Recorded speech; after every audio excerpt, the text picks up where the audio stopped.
Anadoka jamba mshuzi unanuka tena sana sana kabisa. Jamani, wanaume wa dini ya Kiislamu, wanaume zetu Waislamu, tuoneni huruma. Vitabu vimeandika, mashehe na maustazi wamefundisha sheria za kuoa mke wa pili zifuatwe. Wanaume mnakurupuka sana kuoa mke wa pili.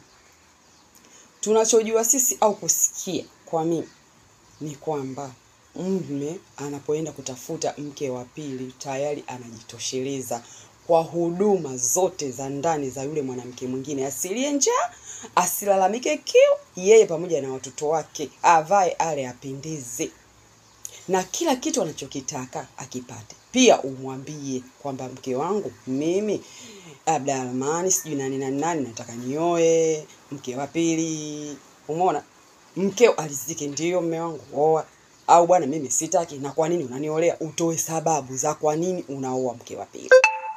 Lakini nyinyi mnatoka tuko bila sababu za msingi. Umekakuta tu kwa kitu kako huko, kajitu kako tu hapo huko kamenyongoloka, umeongea nako tayari umelizika, unataka mke wa pili. Huku ndani nanga inapaa. Mkeo anakuomba biashara, humpi biashara. Mkeo anakulilia matatizo, hutoi matatizo yake kuyatatua, huyawezi. Vipi ukiongeza mke wa pili?